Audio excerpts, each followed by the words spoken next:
Ora wurunga kowe nek wis dadi pasulayan karo aku ora wurunga ming ngejok-jokke putu-putu Pandhawa. Weh, ngawur. Ya heeh jane cenan. Ning saora-orane aku wani ngadepi sampean Mas. Wis saiki ngene wae mbangane repot. Yo ning polsek yo. Lho arep ngopo? Tak pistol telakmu. Lho. Wani karo Prabu Dewa Suwarjo. Apamu sing tak wedeni? Lho lena pangindang tebadam ing margane matimu. Singa lena pramteng lalis ora minggat tak idoni klomo kabeh raimu. Wah, metu njaba ngono kae.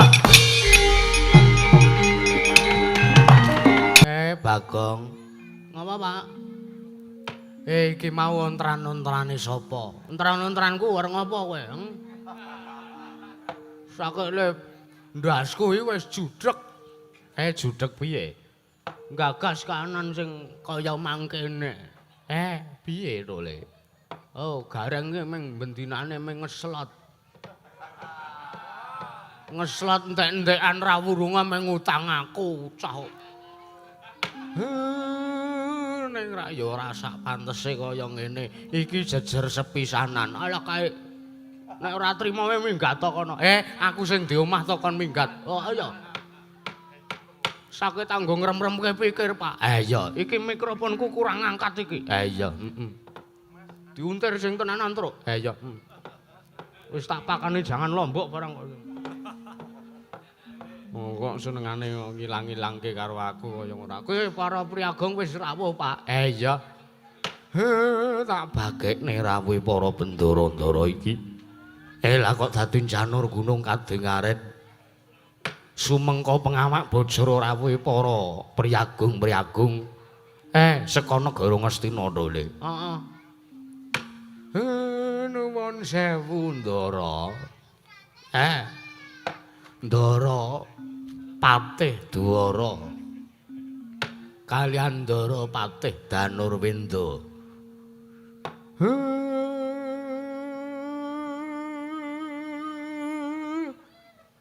Karo manak apa piye? Damel kaget atine Semar Badranaya.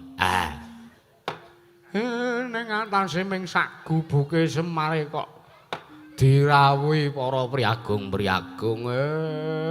Kula ngaturaken pambagya Raharja. Ndarawati. Ya jagat pangestu karo wayah para jagat.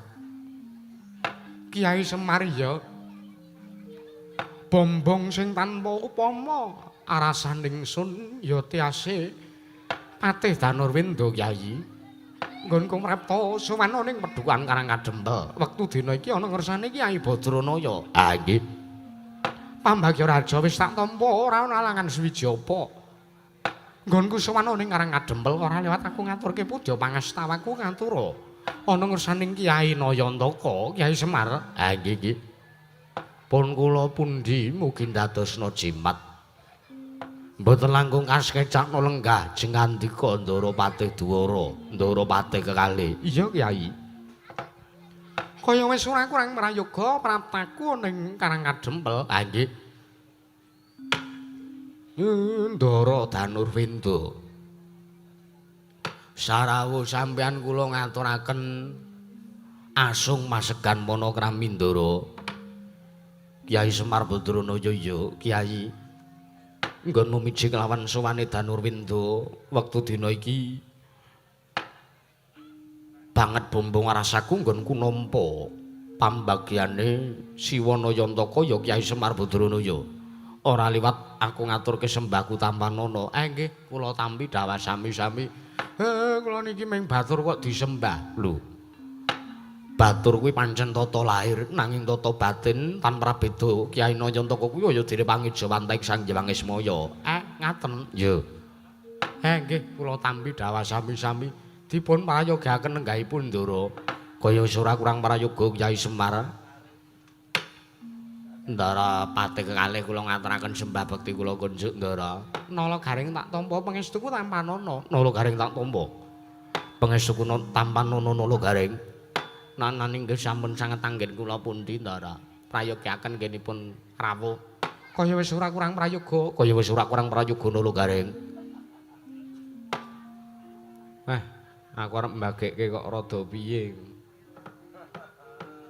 Wong mau wis ketemu ning jaba, wong ya wis sempet wedangan, sempet ngopi nalikane briefing. Diprayogaken nggih Ndara kali. Petruk iya. Kan mbageke ora Gong? Ah, arep mbageke apa ora? Emoh. Lah piye?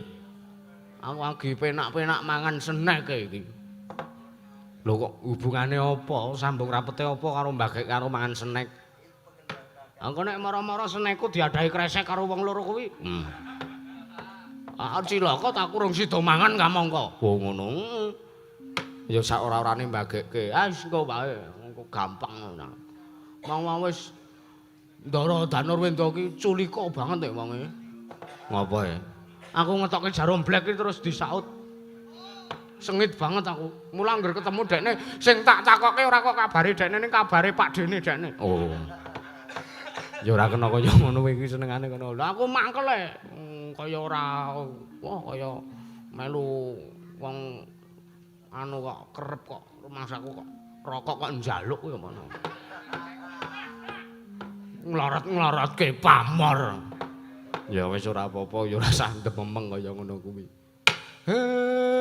Jagat dewa Bathara nuwun sewu Ndara. Damel kaget sutaning manahipun Nayantaka. Kula nampi rawipun Ndara kalih. Enten napa? Kyai Semar, wonten timbalan. Blakasuta plakutang terus terang ingkang sepisan sumanku ana ing Karangkadempel. Ya wektu dina iki ingkang wis kabangun ana ing sakmburine pendhapa iki wujud gedung olahraga serbaguna, Kyai. Ha nggih. Ha niki le nyasake ingkang rayi nggih sinuwun Prabu Parikesit. Iya. Pripun? Ingkang sepisan aku tetinjo marang karajane Kyai Semar Badranaya. Sak kadang kadehan sak kula wangsa ana ing Karangkadempel ya ing Karangkabulutan. Ha nggih. Ndungkap angka 2 Blakasuta aku nampa dawuh sinuwun Prabu Parikesit kalamun aku kudu prapta ning Karangkadempel. Sing rembug sinuwun Prabu Parikesit bakal anyendhu kelawan Kyai Semar merga wis ana 7 sasi utawa Sabta Candra genep wektu dina iki Kyai Semar ora prapta ning Prajanegara Ngastina ora netepi marang kewajiban. Mula kang saka kuwi sinuwun Prabu Parikesit banget nggone mbutake kelawan Kyai Semar. Ngono ya Ki. Mula praptaku iki aku mung janjane mung arep nanjeke sartane aku arep anyendhu kelawan Kyai Semar Badranaya. Janjane ana apa? Kok Kyai Nayantaka ora prapta ning Prajanegara Ngastina suwene 7 sasi, Kyai. Lae. Nuwun pangapunten Ndara, amit sewu. Mbok bilih kula 7 sasi jerone Sabta Candra. Genep dinten niki kula mboten sewanteng Prajanegara Ngastina.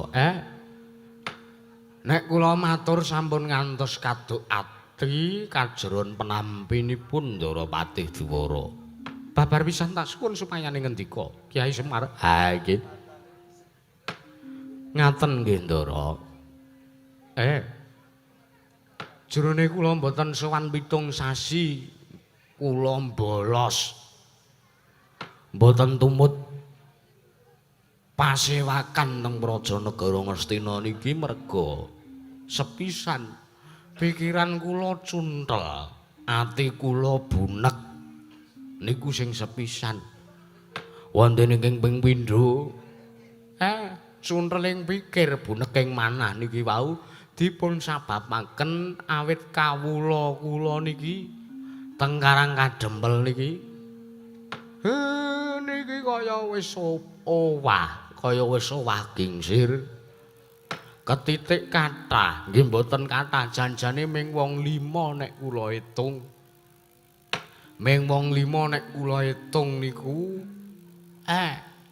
Semar duwe gegayewan napa-napa kok rumangsa kula kok padha ora gathuk. Rumangsa kula kok padha ora mathuk. Lho, lire piye Kyai? Lire piye Kyai Semar? Ngaten Ndara Danurwenda sekedhap. Pun enten 7 sasi niki malah kepara punjul saking wektu 7 sasi kula niku ngrasake kawontenan kawula niki padha ngresah. Liripun bubrah penemu siji lan sijine padha mboten gathuk. Luwih-luwih kula ajeng ngawontenaken perkumpulan rapat ndalu niki. Sing karep kawula niku ajeng kula tanting, kira-kira isih sago mapan ning Karang Kadempel apa ora? Kira-kira isih sago diayomi karo Semar napa mboten? Kula meng ajeng nanting nek sekirane do mboten sago mboten napa-napa. Mengke kula aturi supayane pindah Kakak teng negari Ngastina. Merga nuwun sewu kula niki ya ngrumangsani. Semar niku najan to mapane teng Karang Pradisan ning teng Karang Kadempel niki pun enten lowongan pekerjaan. Liripun arep ming teng tengah desa nggih enten gawean teng mriki niku nggih enten setunggal kalih gawean perusahaane anak kula genjik niki. Sing iso ya mboten ketang sekedhik iso nguripi para kawula. Ya pancen bayaran kula sithik. Malah kula niku nampa crita di antara wong 5 niku wangsul kerja saking gaweane anak kula ndower niki enten sing buka amplop terus nangis merga ora padha karo sing dikarepke. Niku ndara. Pikiran sing kaya ngeten iki kula susah. Pikiran sing ngoten niki kula niku judheg. Luwih-luwih niki pun ajeng pilihan. Ngaten? Iya. Teng negara Ngastina niku rak saben-saben papan niku rak wonten sing jenenge kadipaten. Ngaten lho. Ajeng pilihan adipati niki kawula Karang Kadempel nggih ming wong 5 niku janjane mboten enten liyane ming menungsa 5 niku ajeng diluruske ajeng dipenerke do sageleme dhewe do ora gelem nyawiji. Pripun nek kaya ngoten niku coba mula ancas kula mboten sowan teng negara Ngastina niku mboten kok kula wegah mboten kok kula males niku mboten. Ning kula nggagas kanan dusun kula men kaya ngeten, luwih-luwih kula nggagas kanan Praja Negara Ngastina. Coba napa kula mboten njedhot ndas kula mengke. Tur nek kula angsal blaka lho niki. Kula niku arep sowan teng Negara Ngastina niku gemange pol. Gemange ngeja. Gemange ram kula niku ajeng sowan teng Praja Negara Ngastina. Sebab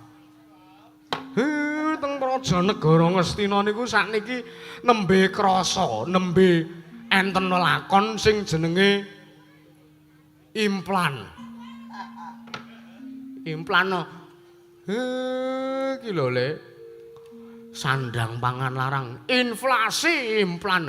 Niku inflasi teng Praja Negara Ngastina. Ekonomine padha medhun. Teng Praja Negara Ngastina niku kanane ekonomine saya susah.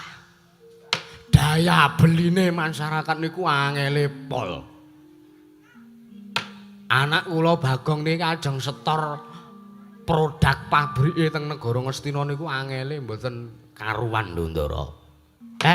Penyebabe nek kula ngrasa sareng kula pun sak pirembagan kali anak kula Petruk sing mudeng babakan teknologi apa to? Jaman saiki teknologi kok teknologi. Anak kula Petruk sing mudeng teknologi niku wau ngendikane ature Petruk niku penyebabe sakniki niku akeh sing do nindakake judi online. Niku sing sepisan. Utawa sing diwestani kolot. Niku sing nyebabke perputeraning dhuwit sing dienggo judi online saben-saben taune niku ngantos numpuk dadi 600 triliun coba mang bayangke 600 triliun niku nek diengge ngaspal dalan teng Karang Kadempel kandele niku 20 cm menenten 600 triliun cobi mang penggalih nggo nyukupi kebutuhan diparingi dhuwit ora nggo swadaya masyarakat ora nggo nguripi kawula malah ming nggo ngeslot Niku kula ya melu mikir, arep kula niki ming wong desa, arep kula ngrumangsani nek kula niki ming Panakawan niku sing sepisan. Ping pindhone sing marake kula ngrantes, sing dodolanan judi online niku mboten ming anak kula tokol niki niku mboten. Nika Nayaka Prajanegara Ngastina. Niku ya doke sing ngeslot. Malah nuwun sewu lho niki. Mboten kok kula ngarani, mbok menawa sampean diantara sampean kekalih niki ya enten sing ngeslot. Aku Kyai. Lah rak tenan to. Aku mburu skater. Kaya ngoten niku larangane ngagama dipenging kalih negara. Lah kok sampean nekat. Wah. Pendak-pendak pasewakan ki sing dirembuk ming marake nglangut. Mula kanggo cegalek aku ya nindakake sing kaya ngono kuwi. Mboten angsal, mboten angsal. Kaya ngoten niku dadi bangun. Mula ancas kula kok mboten sewanteng Prajanegara Ngastina iku mboten merga kula males utawa mboten ateges kula mbolos niku babar pisan mboten ning pancen enten sebabe. Sebabe nggih sing kula aturke niku siji kanane para kawula niku enten menungsa 5 cacahe sing mboten sarujuk kalih Semar. Ping pindhone nggih niku wau ekonomi teng Prajanegara Ngastina sakniki pun rusak ndara. Sidhem jroning pasowanan. Wah.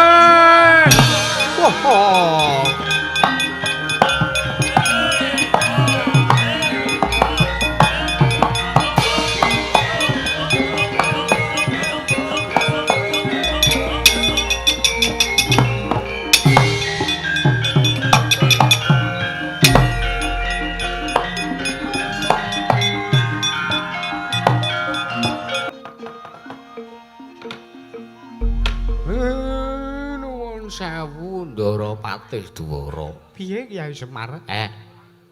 Paripaksa leh kula pirsak pirembagan kalian sampeyan dipun sigeg riyin. Ya ora dadi ngopo. Jernyatane iki Kyai Semar Badranaya nampa dawuh, nampa daya. Yen tak sawang iki ingkang rawuh Nalindra saka tatang sabrang Kyai Semar. Nggih. Nyuwun pangapunten kula tak ndangu kalih praptane Nalindra niki riyin. Iya Kyai. Nggih. Nuwun sewu Kisana. Sampun ngantos kinten kula tumambuh yekti saweg sepisan menika kula wanuk. Paduka menika Nalindra saking pundi? Sinten jejulukipun Kisana? Iya jagat Pangestu-ngara. Wayah Bathara jagat Patendra Jaladewaku. Ora mengkoto dhisik. Pakde.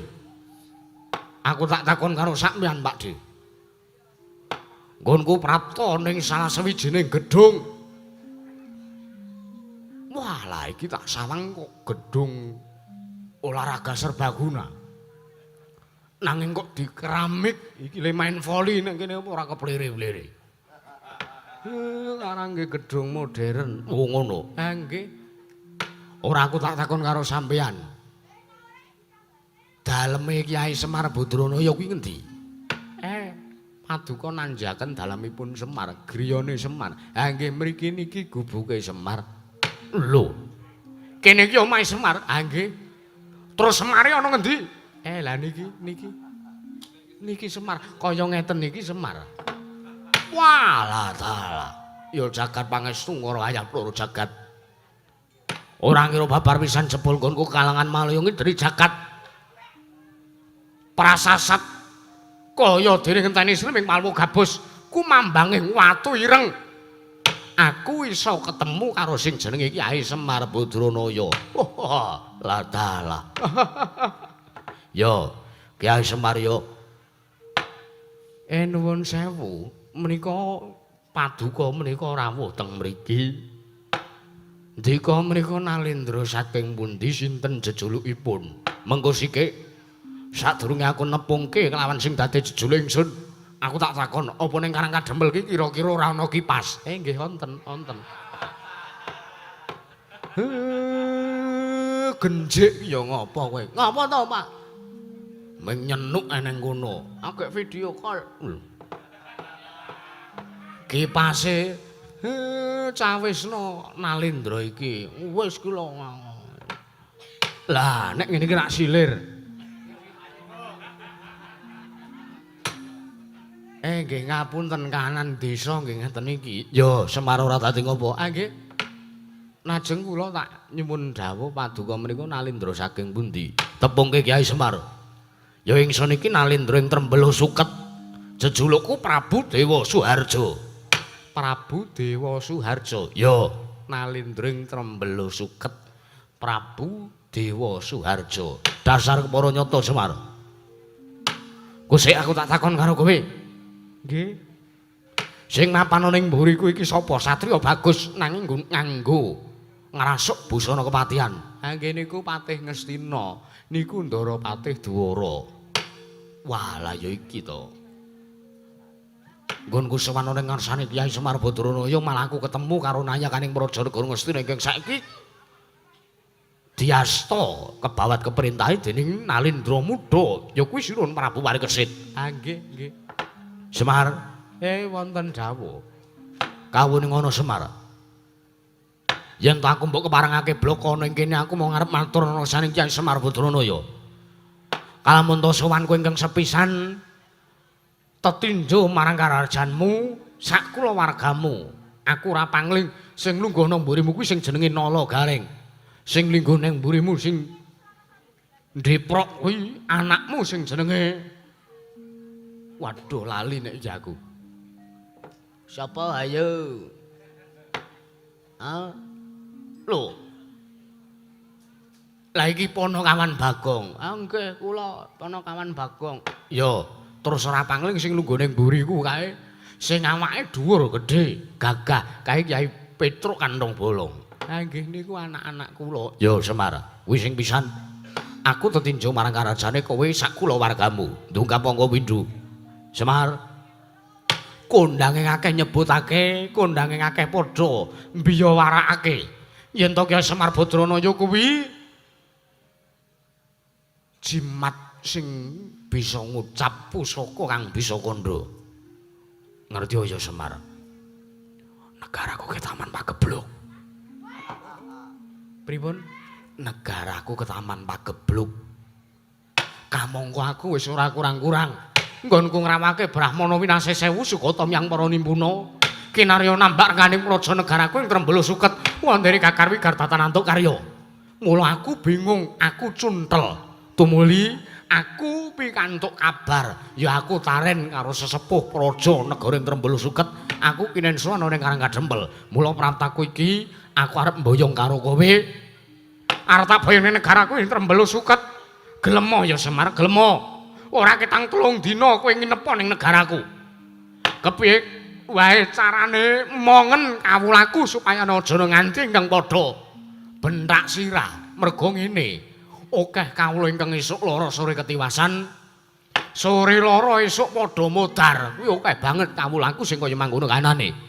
Ya disababake mergo larang udan, larang sandang sartane larang pangan ana ing praja negaraku ing Trembelo Suket. Mula Semar gandeng kondange ngakeh nyebutake kowe kuwi wong sing pinter. Kowe kuwi najan to derajatmu Ponokawan, najan to derajatmu kuwi batur, ning kowe iki wong sing iso ngayomi marang kawula sak praja negara. Ngono ya Semar. Aku kuwi wis maca sejarahmu wis tak waca kabeh. Wiwit jaman Ramayana kowe nderekake Sinuwun Prabu Sri Rama Wijaya nganti wektu dina iki jaman Madya kowe nderekake Sinuwun Prabu Parikesit. Kowe iki tansah andum katentreman, kowe tansah andum kamulyan. Mula aku kepengin, aku meri karo wong-wong sing wis mbok omong. Aku kepengin supayane kawula ning negaraku iki mongen Semar. Nuwun sewu lho Sinuwun. Sinuwun Prabu Dewa Suharjo. Piye? Nayantaka piye? Mboten kateges kula menika awel. Mboten kateges kula nglencati dawuhipun Sinuwun Prabu Dewa Suharjo ing Trembelo Suket nanging kawuning ana. Dinten iki kula nggih nembe repot. Lho. Kowe lagi repot? Nggih merga niki lho. Para rawuh niki mbutuhke sowane Semar teng negara Ngastina. Ping pindhone Semar niku nembe ajeng miwiti mbangun desa. Kula ajeng mbangun miturute para kawula. Merga papan teng Karang Kadempel niki pun endah, pun kepenak dinggeni. Ning enten menungsa 5 sing ajeng kula dandani pakartine, enten menungsa cacahe gangsal sing ajeng kula bangun mentale. Nek kira-kira mengke isih isa kula dandani nggih mengke bakal semulur nggenipun mapan wonten ing Karang Kadempel wonten Prajanegari Ngastina. Ning menawi mboten kenging kula dandani nggih paripaksa kula cutat mawon. Pramila kula nuwun sewu, kula dereng saged ngaturaken katerangan, kula dereng saged caos atur wonten ngersanipun Sinuwun Prabu Dewa Suharjo. Besok napa le kula ajeng rampung nggon kula mbangun desa, kula dereng ngertos. Lho sinuwun. Jaja muntap duka. Yaya sinipi netra kocek ngontal arandir. Yen sinaben mring sagedheng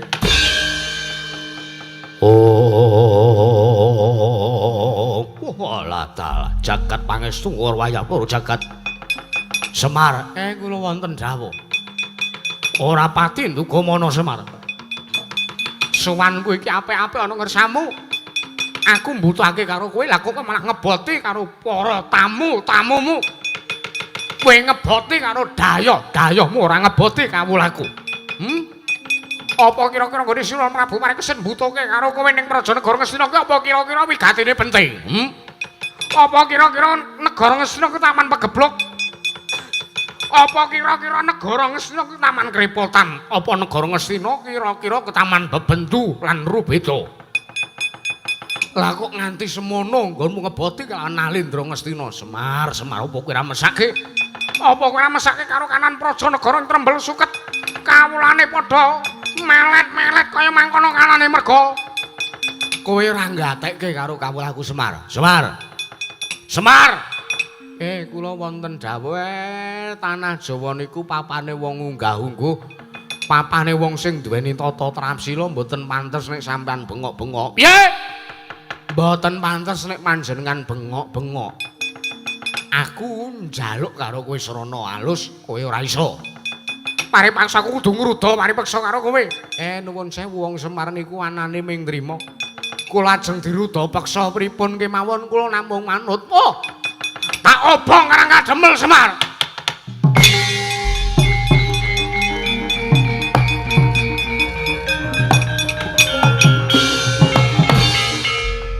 Bagong kowe arep ngopo?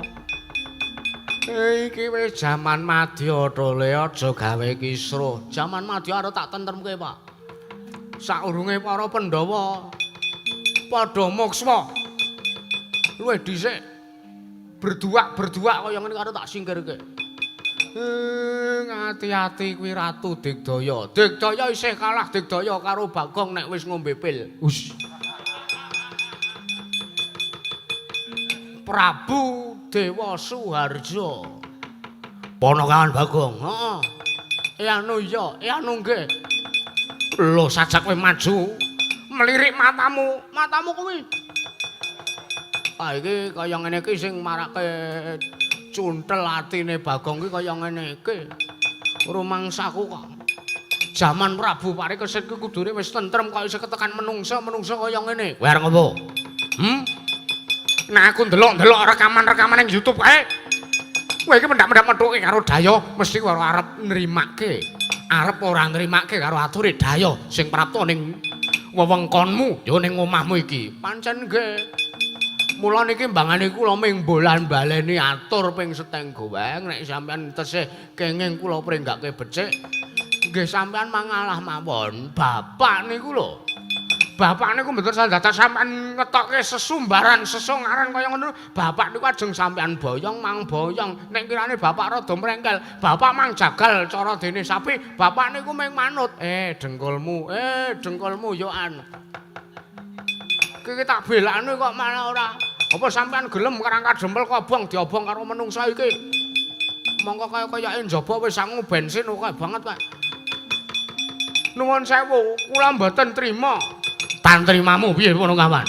Nek sampean niku ngrasani pring ngapus men. Nek sampean ngrasani dusune Bagong, Dusune Bagong ajeng sampean obong. Kula mboten masalah, kula mboten napa-napa. Wong nika niku omahe bojo kula. Wong nika niku daerahe bojo kula, kepepete bojo kula. Mudhar mergo sampean obong daerahe, kula iso golek melih. Ngoten. Ning janji sampean wis ngembet nama Karangka Dempel nuwun sewu, sampean kudu ngadepi Ndan Ramil Bagong. Arep ngapa sampean? Kula elek-elek ngaten kula niki S1. Lho, S1 piye? S1 mawon nek S2 mengko ndak pilek. Arep ndagel kowe, ndagel dasmu kuwi. Aku ora wedi karo diapuranmu. Wong kowe iki mung anak Semar. Ora wurunga kowe engko nek wis dadi pasulayan karo aku ora wurunga mung ngejok-jokne putu-putu Pandhawa. Weh, ngawur. Ya jane cenan.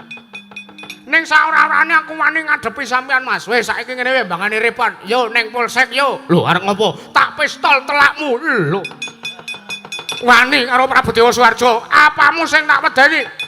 Lho lena pangindang tebat damel margane matimu. Singa lena pramteng lalis ora minggat tak idoni klomo kabeh raimu. Wah, metu njaba ngono kae.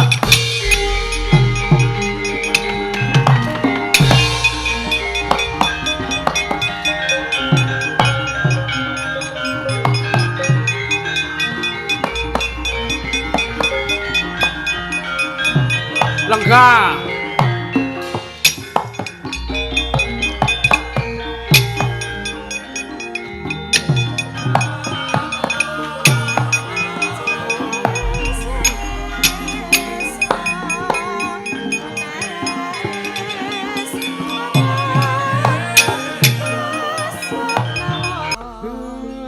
Niki rak malah dados pasulayan to. Ndara nyuwun pangapunten cen anak kula genjik niku cen wiwit riyen nderekke kengeyang sinuwun Prabu Puntadewa ketsak niki niku cen pakartine mboten iso berubah pakartine mboten saged owah dangu sansaraning dangu mboten saya tobat malah tumindake nakal malah saya maraja lela. Tembung apa kuwi? Tembung kok maraja lela dibasake ora. Nggih cen kula niki nakal kula tambah ambabi wuta kok Ndara. Kuwi tembung apa meneh kuwi yoan kuwi. Nyuwun pangapunten iki cah mbedugal. Ora apa-apa Kyai Semar. Malah bareng ndak pitung luweh bagus sartane luweh wigati. Yen to Kyai Semar luwih dhisik ngrampungke ingkang dadi kewajibanmu, ya kuwi nggonmu kepengin mbangun desa Kyai. Lah mengene sinuwun Prabu Parikesit duka dos pundi? Ora dadi ngopo? Mengko aku ingkang bakal matur ana ngersani sinuwun Prabu Parikesit. Ngaten iya. Iya, Kyai Semar ora usah walang ati. Merga wektu dina iki aku go nganti kelawan kadang-kadangku para wayah-wayah Pandhawa. Kayana kadangku Yayi Sasi Kirana sartane Yayi Jayasena. Sartane kae uga ana Paman Jayasanga. Ingkang mengko bakal ngundurke retu ning Padukan Karangka Dempel. Matur nuwun, matur nuwun. Nek nganten malah sampean sak biyantu kali gayane Semar. Yo babar pisan lahir batin aku sak biyantu. Mergo gayuanmu kuwi pancen luhur Kyai. Iya. Aja walang ati, aja kuwatir mengko aku ingkang bakal matur ana ngersani Sunan Prabu Parikesit Kyai Semar. Bagong. Pripun, Pak? Seneng bombong sing tanpa upama. Nggih. Le bapak arep mbangun desa diwangi karo ndara-ndara. Wah, jan bejo kemalingan. Piye? Bejo kemalingan. Bejo kemayangan. Kowe kok ya baleni bejo kemayangan. Matur nuwun nggih, Ndara. Iya, Panakawan. Iya, Panakawan Bagong. Wah, jan nek ngeten iki rak nyenengke Sandara.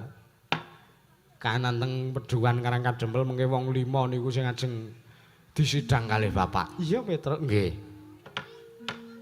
Nek jane ming wong 3 lho, Pak. Wis ben sing disidang 5 sisan ngono wae, Petruk. Nggih. Malah kula ngaturaken matur nuwun. Terus benjang napa le ajeng sowan teng Ngastina melih? Babar pisan wektu dina iki aku tak matur sanesira Prabu Parikesit. Yen temengko wis antuk katran kanggo mantuk aku bakal bali ning Prajanagara. Ya ing Padukan Karang Kadempel Kyai. Matur nuwun. Petro, wonten dawuh, Pak. Sadurunge padha kondur ning Ngastina ayo dikanthi kae dijanganke Lombok. Nek isih. Lho kok nek isih wis tak pangan 2 mangkok Pak. Pancen kowe iki nyelintis. Nggih sak ontene. Mengke nek mun telas kula dadarke ndok. Iya Kyai. Nggih. Ayo Bagong. Nggih Pak ngestaken dawuh. Ayo Mas.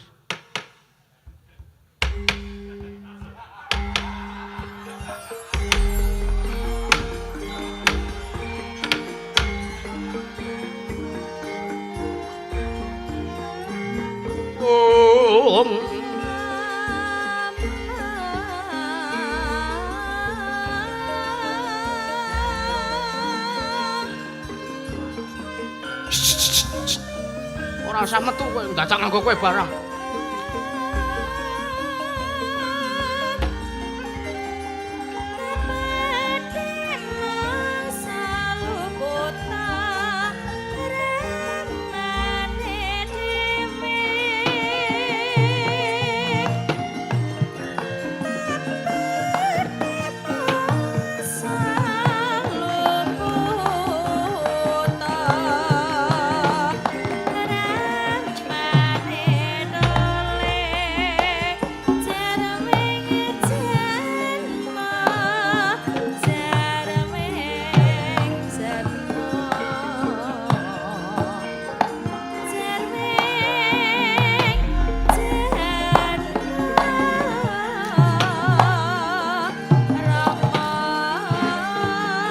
Kapite anyar